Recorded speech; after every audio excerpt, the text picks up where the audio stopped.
All right. So, as I like to say with these things, as long as everything is working the way that it should be working, we are now live. So, hello and welcome to everyone who's watching the Written Melanin channel. Wherever this day may have found you, I'm so glad that you guys are here. My name is Chelsea, and I write books about black girls who aren't all that nice. And it's Melanin Chat Day. So, welcome. Shout out to everyone who is already in the chat. Yeah, it's so good to see you guys.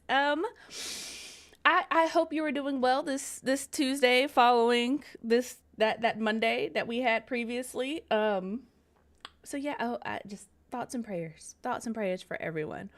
But shout out to Sonya. She was the first one in the chat. Hello, Max the writer's here. Uzumaki, Ben, Tim.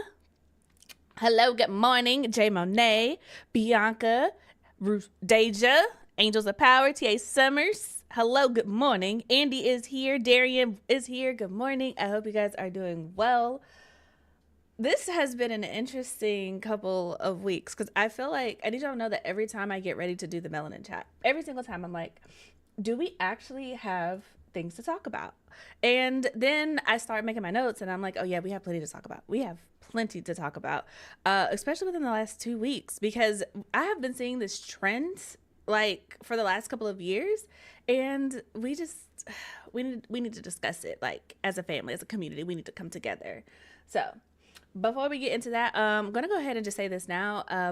Tap the like button if you haven't already. Like, it helps the algorithm out. And also, if you are watching this on YouTube and you see a little shopping panel down there, feel free to get into the Magic and the Melanin anthology that we got. I meant to grab this beforehand, but the anthology is coming out. Boom. It's pretty. It's gorgeous. It's got full page artwork in it. Get into it. If you want your copy, you can get it in the little tab down below, as well as this cute little mug. Black like my books, because that's what we are 100% of the time around here on this channel. So, that being said,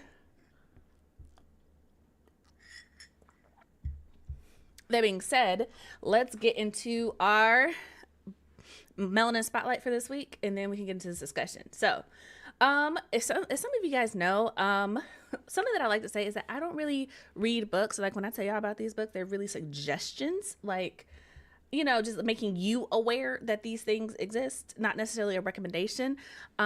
This book that I'm about to tell you guys about is actually one that I've started reading, and by started, I've read the first chapter. So it's like middle ground, right? So also, Tanya is here. Good morning. Also, Tanya is one of the contributing authors to The Magic and the Melanin, so shout out to her. Get the anthology. Also, this is the wrong color. Let me fix that. Look at me trying to do way too many things at one time. Let's see here. We got, nope, here we go. The chat. Let's change this into a color that is actually readable. Nah. There we go. All right. That being said, the book that I'm telling you guys about today is this one, The Queen's Spade by Sarah Raleigh. So I'm hoping I'm saying her name correctly, but like I said, I read the first chapter. It is a historical thriller, very heavy on the revenge. So personally, I was like, oh, I like a good revenge story. So let me give this one a try. I can tell you that the first chapter starts off with murder. So if that's what you're into, I mean, give it a chance. I am not deep enough into it to tell you whether I like it or not, but I did want to put it on your radar. It came out earlier this month on the 7th, and the description from Amazon reads: in this riveting historical thriller inspired by true life events, Belladonna meets Bridgerton as revenge, romance, and twisted secrets take center stage in Victorian England's royal court when Sally, a kidnapped African princess and goddaughter to Queen Victoria, plots her way to take down the monarchy that stole her from her homeland. A young lady can only take so many injuries before humiliation and insult forge a vow of revenge. The year is 1862, and murderous desires are simmering in England. 19-year-old Sarah Bonetta Forbes, Sally, once a princess of the Igboto clan, I hope I'm saying that right, desires one thing above all else: revenge against the British Crown and its system of colonial humanitarianism, which stole her dignity and transformed her into royal property. From military men to political leaders, she's vowed to ruin all who've had a hand in her afflictions. The top of her list? Her godmother, Britain's mighty monarch, Queen Victoria herself. Taking down the crown means entering into a twisted game of court politics and manipulating the Queen's inner circle, even if that means aligning with the dangerous yet alluring crime lord in London's underworld and exploiting the affections of Victoria's own son, Prince Albert, as a means to an end. But when Queen Victoria begins to suspect Sally's true intentions, she plays the only card in Victorian society that could possibly cage Sally once again: marriage. Because if there's one thing Sally desires more than revenge, it's her freedom. With time running out and her wedding day looming, Sally's vengeful game of cat and mouse turns deadly as she's faced with the striking revelation that the price for vengeance isn't just paid in blood. It means sacrificing your heart. Inspired by the true story of Sarah Forbes Bonetta, Queen Victoria's African goddaughter, The Queen's Spade is a lush and riveting historical thriller for the fans of This Ravenous Fate, a dowry of blood and grave mercy. So, that is what the back of the book / Amazon says, so feel free to get into it however you feel like it. Where in Africa? I have no idea, honestly. So, like I said, I'm only like a chapter into it. I know it, I can tell you it starts with murder, which for me is always a good sign. But also, I make no promises, but I didn't want to put it on your guys' radar in case you are into things like this. Revenge. Yeah, that's what I'm gathering so far, honestly. Honestly. I saw a couple of reviews on Instagram for the book, and I don't think the revenge disappoints, but also I'm not sure about any other aspect because all the reviews I saw talked heavily about her revenge and basically the idea of reclaiming what it means to be an angry Black woman. I don't know. Those are not my words. That's just what I saw on Instagram. So take that with a grain of salt. But if you're into it, get into it. There is not a link in the description box because I completely forgot about it, but I will get you one. I will go ahead and drop that down in the description box below. Is it interracial? Considering the time period that it is based in and where she's at in Queen Victoria's royal court, I'm going to guess that it is in fact interracial, but I did see that it's a non-traditional romance by one of the reviewers that I saw. Like, it's not the type of romance that I guess that normally shows up in this kind of story, so take that for what you will. Grain of salt, maybe. Also, let me go ahead and drop this link to it, so if you guys want to get it, you can. As soon as there we go. Oh, unable to generate the link. You know what? Amazon does not like me or my VPN, so sometimes no, it's not gonna work. So this one time, there's not a link in the description box, but I assume that everybody who's watching this is comfortable using the internet. So feel free to get into it. Also going to remind you guys that my book, The Lady Widow, Death Among the Stars, is coming out in a week. Like a week from today, this book is going to be out in the world, and that's kind of crazy. So it is the first book in a space opera series where a grieving widow becomes an intergalactic bounty hunter to avenge the murder of her husband. So if that sounds interesting, go ahead and get into it. The first book is out, and I actually have physical copies. So the physical copies came in, and I personally think it's cute. I mean, it's a novella, so it's short, but isn't it cute, you guys? Like, I love it. Anyway, there is a link for that down in the description box. If you want a signed copy from me, you can go ahead and get that from my website. But that being said, let's talk about some of the things that have been going on. And I did remember to drop some of the relevant links down in the description box to go all the way down to the bottom.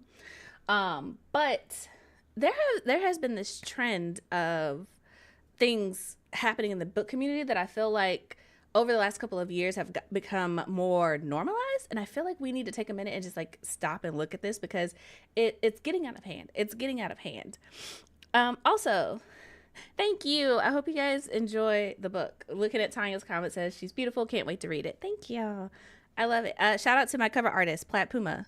she is available for commission. So if you guys like the artwork and it's cute and it's dope, she does the girl has range, so much range. So get into it if you like the artwork. I will leave her Instagram, or Benjamin will go and grab her Instagram and drop it in the chat for me. But that being said, let's talk about non-apologies, because that has been the biggest irritation for me as an author and a human being on the internet these last couple of years. And it's this idea that authors are always the victim. They are always the ones who are, it wasn't me, it wasn't my fault, and so on and so forth. And this is not to say that that in every situation the author is to blame. That's not what I'm saying. However, I do see a lot of times authors being like angry, and then having the people who love their books like coddling them, and essentially this lack of accountability is becoming kind of rampant on the internet. And if you guys haven't seen, I don't want to name any authors because I'm really not trying to like put anyone on blast, but if you've been on TikTok or Book Talk or Bookstagram, in the Blackish communities, in those Black community spaces, you've probably seen where there is an author with a really popular book who is basically being called out because the face on her cover belongs to a real person. And that real person found out and was like, I was not paid for this. I was not notified about this. Like, my likeness was straight up stolen, right? And profited off of. And as someone in conversation pointed out, she is a model. Like, her face is her currency. And so this is not like a little known book. This is not like this is not an indie book, I'll say. And this is no shade to indies, but like, reality speaking, right? It's not an indie book. This is a book by a large publisher that has been out for like years, and they have just straight up used her face. And at first I was one of those people, I was like, I don't know, some people just look alike, so on and so forth. But she was like, no. And then she came with the proof. She came with receipts, and she was like, this is the original picture and this is the cover. She's like, it's inverted, flipped around, added a filter, and somebody illustrated it. However, that is 100% her face. Like, there is no denying that is that woman's face. And she goes through, and the issue here, right? And if you guys want to see her whole spiel or whatever, the original video, I did link it down in the description box, so you can go down and click the link number 1, I believe. The issue began with when she reached out to the author. She was like, hey, this is my face. Like, what's going on, so on and so forth. And she's like, where she lives and what she does, she has had to take people to court before, and she's like, she understands how this works. So she came in and she was just like, hey, we got to get this right. And essentially the whole thing escalated, and it got to the point where the author in question was like, well, you need to be careful what you're saying, because no one stole your face or whatever, and you're making accusations that you know nothing about, and you're threatening court, and so on and so forth. And just kind of essentially not being apologetic, not taking responsibility or whatever. And of course, this woman was like, okay, cool, I'll see you in court. And then has been accused of like her followers attacking the author or whatever, right? And so of course, when authors get attacked, we get a nice little long message posted to social media, right? And again, that is also link number 2, the response to all of this, and her, I'll say, non-apology, right? Also gonna take a moment to say good morning to Niece, who is here. Good morning. Tasha's here as well. Good morning. Good morning. But like Jay Monet said, the author ended up blocking this woman, right? And so that obviously did not help her case. But the thing that's getting me, right or wrong, whatever the situation is, I'm of the mindset that, okay, and maybe this is just a Libra in me and I can see both sides, but I'm like, from the author's perspective, I understand that if you are working with a publisher, you do not have say in what your cover is. Like, she, honest to God, probably had no say in that, other than being like, oh my gosh, my cover is beautiful, look at it, go get it, you guys. That was probably the extent of her involvement in her cover. I will acknowledge that. But the issue here comes with, you know, when you are in like bookish circles, you understand that publishing has so many different parts, right? You understand that not everybody has a hand in what it is that they are doing. That's valid when you are deep in those circles, but everybody isn't in those circles, and people on the outside don't understand. All they see is that, hey, this is your book, your content, your cover that you're marketing, that you're making money off of, and I had nothing to do with it. So yeah, she's going to reach out to the person whose name is on the cover. And so it's just the way that all of this was handled that has me being like, I don't like the accusation of being like, oh, you know, your followers are bullying me online. Let's be real here. I feel like the word bully is thrown around a lot because some people are just being held accountable and they don't like that. And then they like to cry about it. And in all honesty, I feel like from a professional standpoint, the other side of that coin, it's like, no, you may not have had a hand in the creation of the cover, but you 100% have control over how you respond to it. And calling her a liar, blocking her, and essentially saying that, oh, it's your fault because your followers are trying to hold me accountable, and essentially throwing all the blame on her and being an antagonistic force throughout this process is really showing me like who you are. Those, like, that's your choice. And I understand that, you know, to a certain extent you have to stop talking because legal, right? Once things get legal, you have parameters that you have to navigate. I understand that. I respect that. But it's just the fact that in that non-apology, if you go through the comments, because I'm nosy, right? There is a particular comment that I saw, and if you want to see it, this is your slight plug to join the after chat, because we did talk about it in the after chat, right? In the Discord server. $5 gets you in. Join the channel or the Patreon. But there was one particular comment that I saw that was like, oh, this, you can countersue this model for defamation. And it's a slam dunk. And I'm like, defamation how? Defamation where? She didn't say anything other than, that is my face that I have not been paid for. That is it. And then there are people are like, well, if the photographer sold the rights to it, and da da da da. And I'm like, I don't know a lot about modeling, so I'm not even gonna pretend to be an expert in this field. But to my understanding,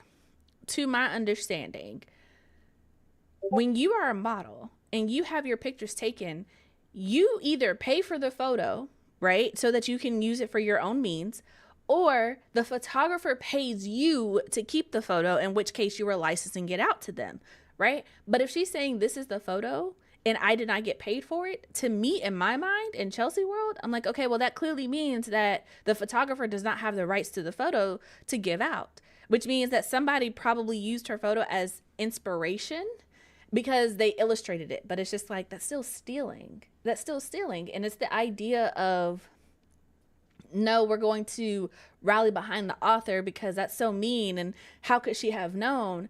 But I'm also like, how she responded does not warrant the kind of support that she's getting. And I'm not saying to throw her to the wolves, right? I don't want to be, I'm not trying to have what I'm saying be misconstrued, but I do think if you meet someone's energy with negativity and antagonistic behaviors, and they return with negative energy and antagonistic behaviors, I feel like you brought that on yourself. Because also, as it was brought up in the after chat, so shout out to Vina, this is not the first time that something like this has happened, right? The same thing happened with the Poet X with Elizabeth Acevedo's book, and she handled it with so much grace, because the correct answer to this was, oh, I did not know. Let me reach out to my team and see what we can do to resolve the issue. That's literally all it took, especially if you had no idea. All you had to do is send an email to your agent, which I'm assuming you have, because they negotiate on behalf of you for your publisher, and be like, hey, this person just reached out to me saying that their picture is on the front of my book and they were not compensated. I did not have anything to do with that, but I need y'all to reach out to her to get this worked out. That's literally all it took. And then you could have just taken a step back, and you could have just been like, hey, I'm an author. The publisher is the one who handles all this. I will get you in contact with them. Boom. That's it. Like, I feel like there are so many professional ways that have handled this other than calling her a liar. I feel like that is kind of where the defamation of character kind of came in. But I digress. I think the thing that gets me though is this idea of the crying online, the I am the victim, boo hoo, woe is me type thing. And I'm just kind of like, I don't know. This has this has been a regular thing. And it's just like, at what point are authors to be held accountable for their books, especially in traditional publishing? Because indie publishing, everybody knows that you're responsible for it, right? But traditional publishing is like, at what point are you held responsible for your book and your work? Because you're definitely collecting the paycheck for it. You're definitely collecting the reputation and the prestige for it. So who do we hold responsible for the actions behind it, if not you? You know? Let's see here. Shouldn't she have taken it to the publishers about using her likeness? The thing is, Tim, like, I'm saying your comment, but the thing is, if you are outside of our world, you wouldn't know to take it to the publisher, right? Because it's just like, in my mind, I'm like, okay, if I equate that to like literally like a hockey team or something, like if I saw my face on like a hockey team's banner, what the heck am I going to do? Who am I going to talk to? Like, talking to a player is probably not the right decision to make. But also, if there's a hockey player in a team, I'm going to contact them, even if it's not their decision. You start with where you know to contact someone, you know, especially if you're outside of those spaces. And I know that's kind of a far-fetched analogy, but everyone doesn't understand that, hey, everything in publishing is very compartmentalized and everybody doesn't have a hand in everything else. So I think reaching out to the author is valid, because honestly, if I had an issue with someone, I'd reach out to the author first, because even if the thing is, even if she were to have reached out, let's just say it was Simon, right? I don't know if it is or not. I don't know who her actual publisher is. And keep that in mind. I'm in the bookish world. I know who this author is. And I don't know who her publisher is. And even if I knew who it was, I don't know who I would reach out to that I would actually get a response from. You reach out to the person who can escalate it for you as an internal matter, versus being like, hey, emailing some random email address that you find online that may or may not actually be watched, you know?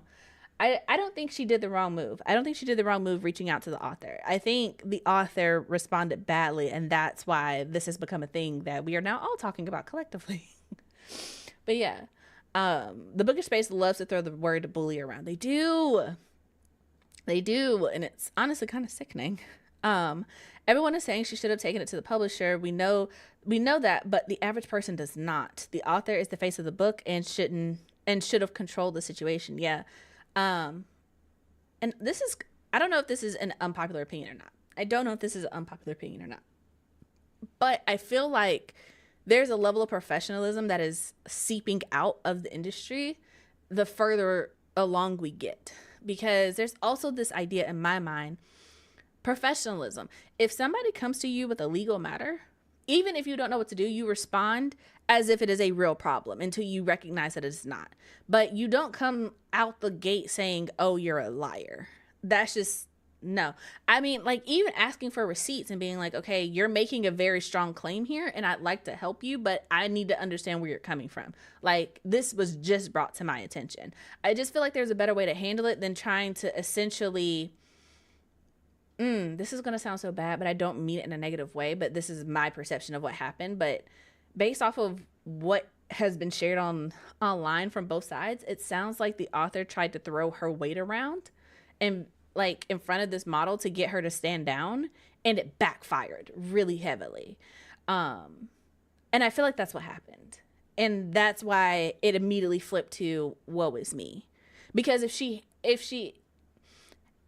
it had worked, the narrative would have been, oh, you got to stand your ground against people like that. And yeah, I've had people come up to me too, claiming X, Y, and Z, but I just told them that I wasn't going to do it and to leave me alone. And I just, came off kind of like, telling them to leave me alone, and it worked. So I'm like, either way, this wasn't handled the way it should have been. Let's see here. Especially since the photo was internet viral and she stated people have used it on their Wattpad books before. Yeah, and it makes you wonder how many cover arts are inspired in our real faces. I would argue that most of those realistic cover arts are 100% based off of a real person. I'm not gonna say like it has to be, but I'm sure that there's a lot of referencing going on for a professional cover of that caliber, especially with the kind of money that is exchanged for cover art in traditional publishing deals. I'm sure it's probably based off of a real person. But the thing is, you can license that as an artist. The thing is, somewhere in this chain of this line of work, someone did not do their due diligence, and that is the issue here.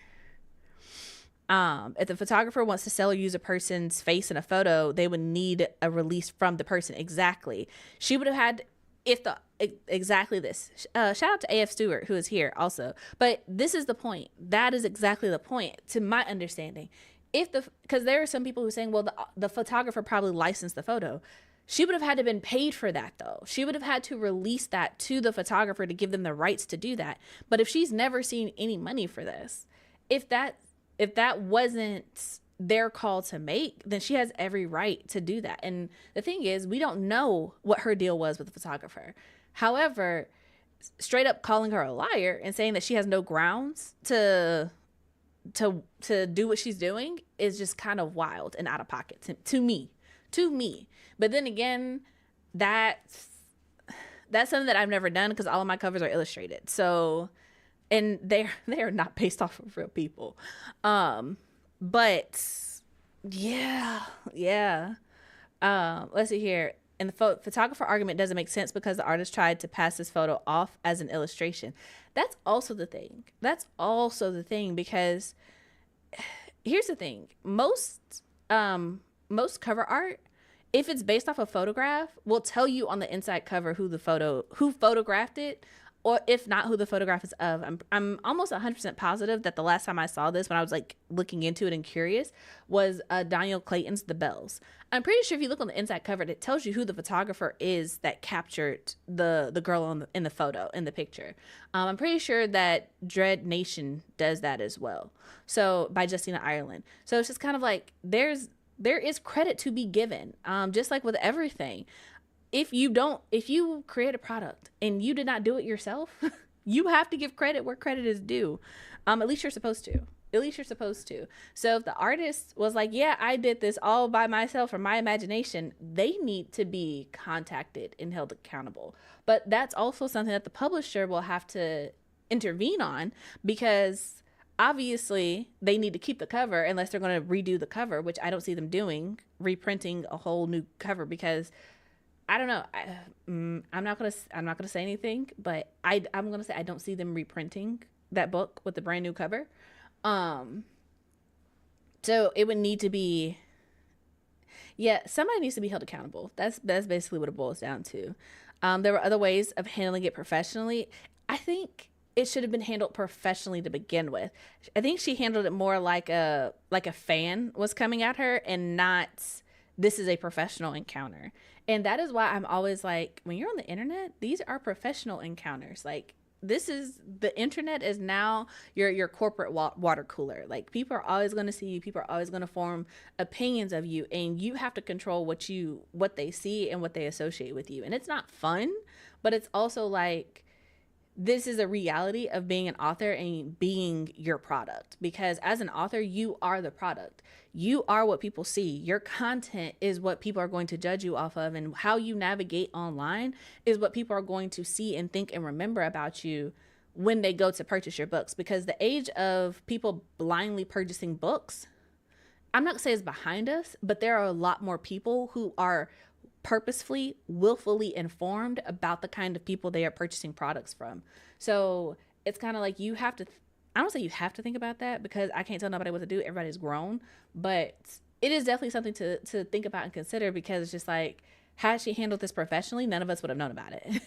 None of us would have known about it. It's because she didn't handle it professionally that the model felt compelled to go on her platform and post about it and put this author, I don't say on blast, but essentially put her on blast and be like, this is your king.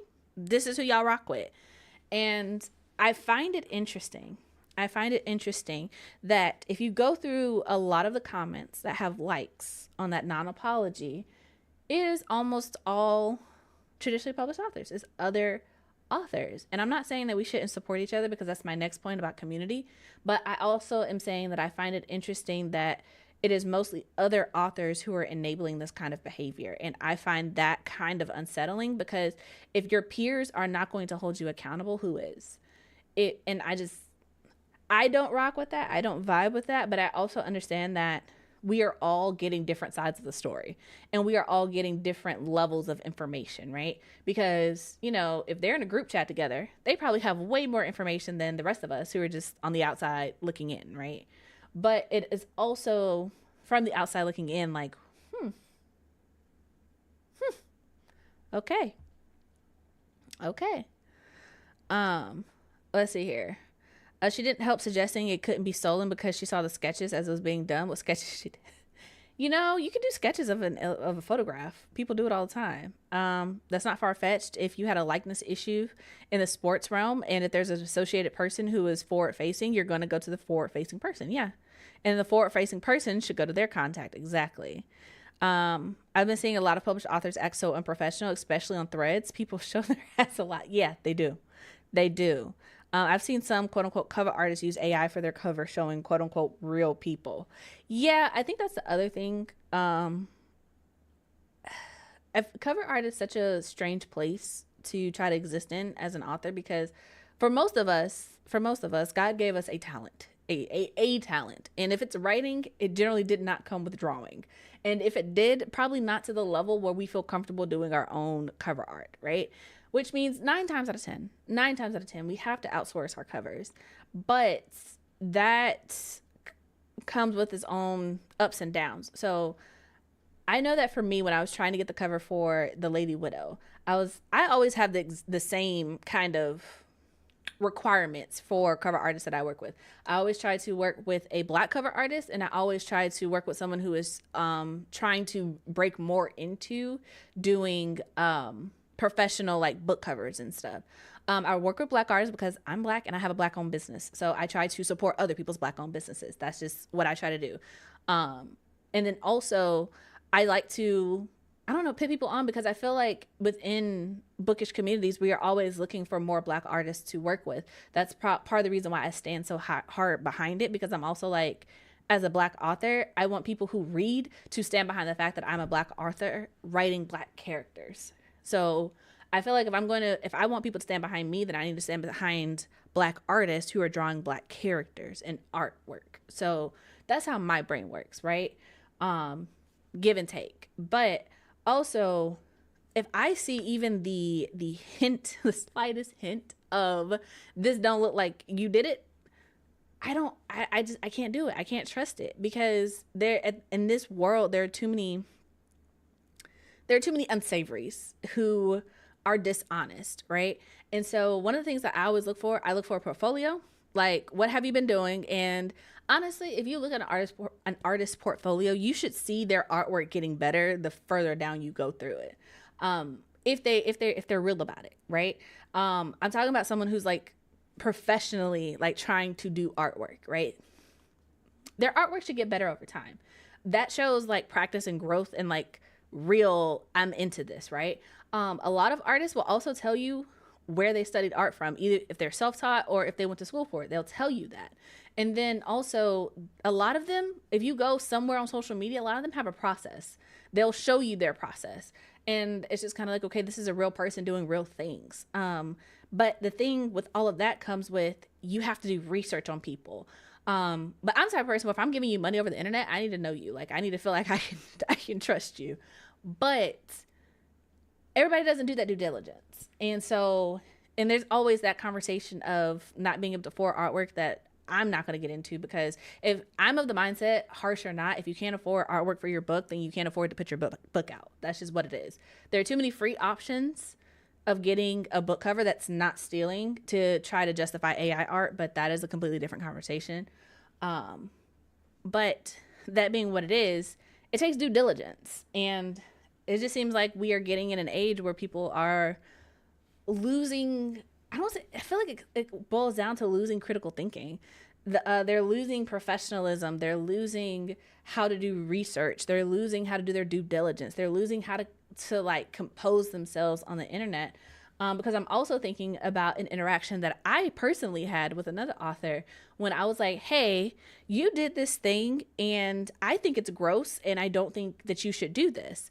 I didn't word it like that, but I was like, hey, posting a known and convicted pedophile with his dead victim in order to promote your spicy fantasy Greek retelling is weird. Like, I don't think that you should profit off of a Black woman's pain like this, especially posting her with her abuser to promote your book. Like, that's kind of tasteless, in my opinion.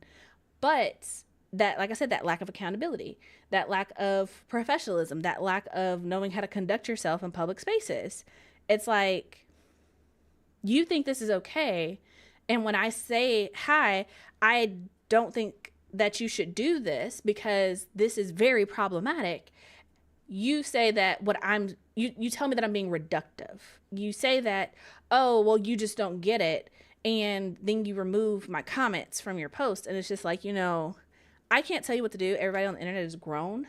But it's this energy of you can't tell me what to do type energy. And no, I can't. I'm not your mama. However, it's also this, I'm going to do what I want to do regardless of what community I'm hurting. And that is the problem. It's the lack of willing to hear any outside perspective, but it's also this idea of hyper inclusion at the same time that just doesn't make sense. It doesn't make sense. It's like you have to, I don't know. It kind of feels like people are just checking off boxes after a certain point. And they're, especially when it comes to traditional publishing, I've noticed that in a lot of their promotional tactics, it's very much, I'm doing this for a big reason. I'm doing this for the community. I'm doing this for the girls. And it's just like, is it for us? Is it for us? Because this doesn't feel like it's for me. This feels like you want me to be the face of your product to sell to somebody else. This feels like, what is that pancake mix? Y'all know the one that I'm talking about. With the Black woman on front. It feels very mammy-ish. I don't know any other word to put it than that. It feels very like you're gonna put my face on it so that you can sell it to people who are not me. That's what this feels like. And a lot of traditional publishing has been feeling like that for a very long time. But I'm going to draw the line there because that's a whole other conversation. Let's see here. Lacking professionalism and communication and logic. Whew, facts. It's hard being a Black creative it's hard being a Black creative, but some people make things harder on themselves with their actions. They do.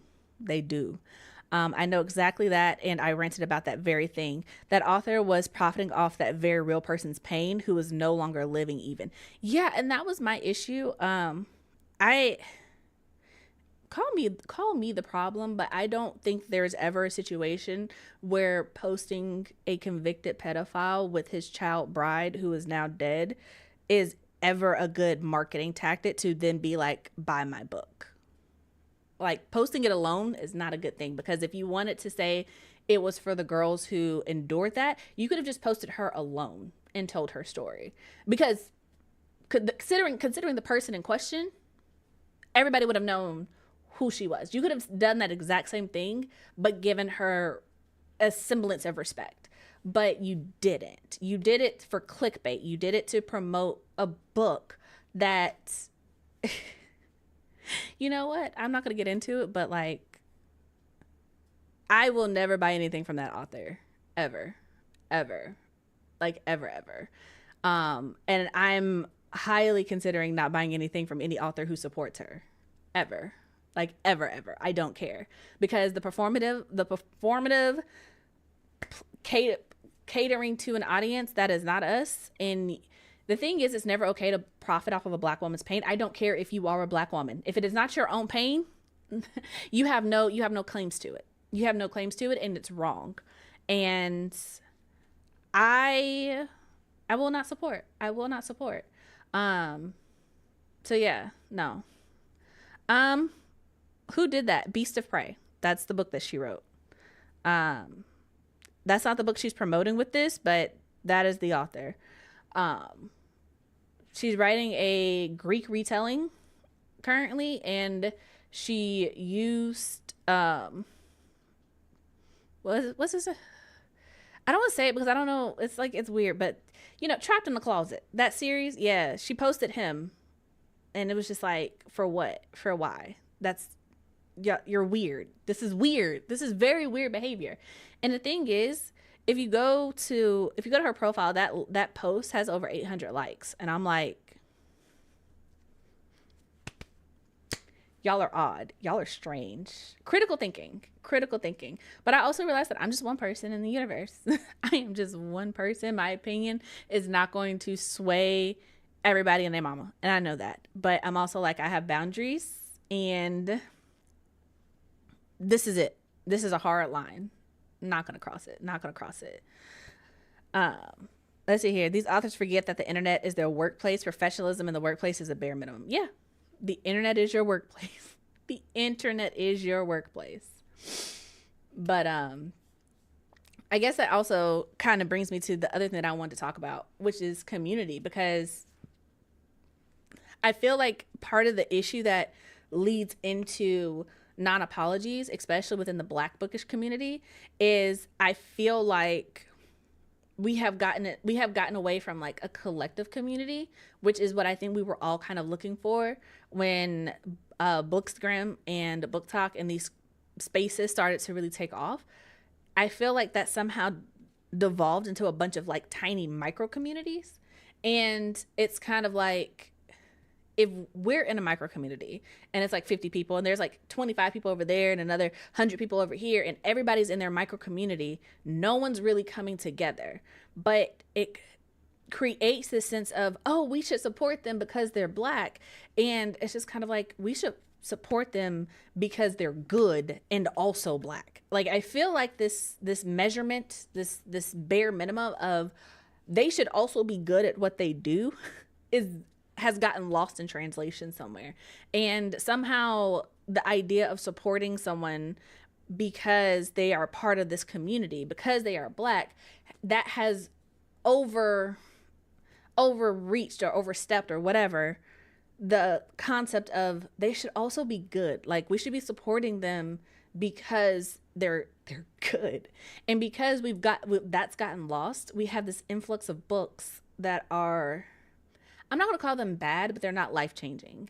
And they don't sit with you. They don't make you feel anything. And I feel like at the root of writing, you're supposed to walk away from a book having felt something, whether it's anger, sadness, joy, love, whatever. Like, you should have felt something if you're going to sit through 400 pages of anything.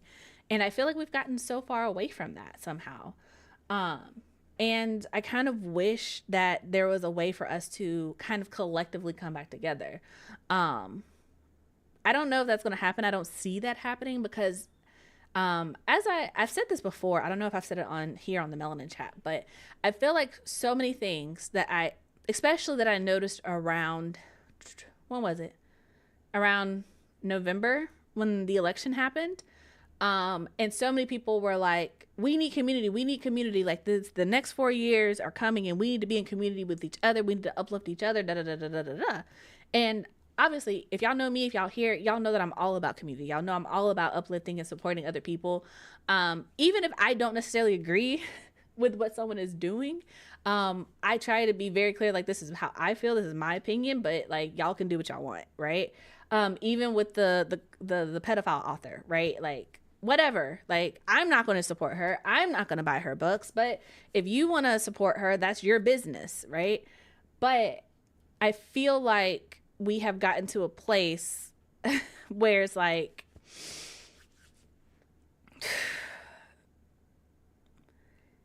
everybody wants to be the center of attention. Everybody wants everyone else to come to their club, but they don't want to go to anybody else's, if that makes sense.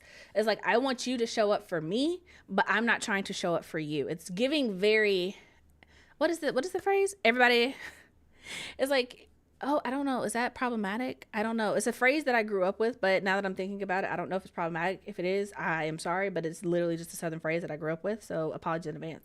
But it's kind of like everybody wants to be a chief and there are no Indians. You know, everybody can't be the leader. Some people just have to show up. Some people have to be willing to follow the leader. And I feel like especially in the Black bookish community, I feel like we have so many micro spaces where everybody wants to be the leader of their own thing, but they don't want to be a part of anybody else's thing. And I don't know. I feel like that is going to be more of a hindrance to us than anything else. Um, let's see here. Darian said, I simply don't understand why Black authors want to pass when publishing either damaging books that are harmful to the community or overall mediocre books. I feel like we've gotten to a point where authors cannot tell if their book is mediocre. And I feel like that in and of itself is a detriment. Because as someone who writes books, I can 100% say that I put my best foot forward every single time. But I can also tell you with 100% accuracy that my best would not be where it's at without people behind me telling me that I could do better, telling me that this is not it, telling me that this is good, but it's not where it needs to be for it to go out to the masses. And I feel like there is a rising influx of authors who do not have people behind them pushing them to be better.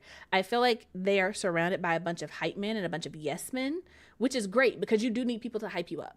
But I also feel like you need people who are going to be honest with you, because I always talk about my author council, right? Especially during like my writing sprints and stuff. And I firmly believe that every author should have an author council if they can have one. Like that core group of people who are going to hold you accountable, who are going to be like, do better. And not only tell you to do better, but like encourage you to do better and talk with you and brainstorm and bounce ideas around with you and really push you to the limits that you need to be at, right? And for me, that's Tatiana. Like, honestly and truly, that's Tatiana, that's Ben, that is La. They come through for me every single time. They read it and they're like, I love you, but, and I think you could do better. I don't think you need this. I think you should add this. I think you should take the story in this direction. What if you did X, Y, and Z? And it goes both ways. And we know that while we love each other and support each other, it is also, we are keeping up with each other. Like, we are not trying to be in the same place at the end of 2025 that we were at the end of 2024. Like, our goal is to grow, and in order to do that, we have to push each other. But I feel like the energy with traditional publishing, based off of the books that we get, is that you put your best foot forward to get into the behemoth, to get through the gatekept doors, and then you just maintain. You don't get better. You don't push. You don't improve your craft. You don't push the boundaries. You don't open the door wider for people coming in behind you even. You just maintain the status quo because like you got in and that's it. That's it. And I feel like we need to get to a point where it's just like we need to push the boundaries a little bit more because these stories are stale. I'm so sorry. I'm so sorry. And it might be me. I could be the problem, but I am constantly looking for that book that's going to get me excited. That's going to be like, yes, I cannot wait to make some time to sit down and read this. I need to know what happens next.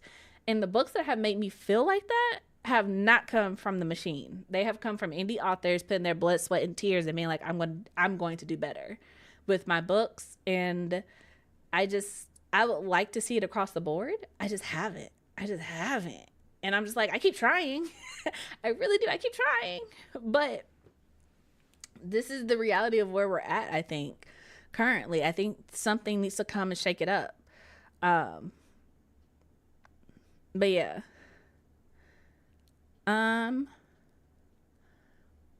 Let's see here. They want to be edgy. You want to rely on tasteless shock value for attention. Facts.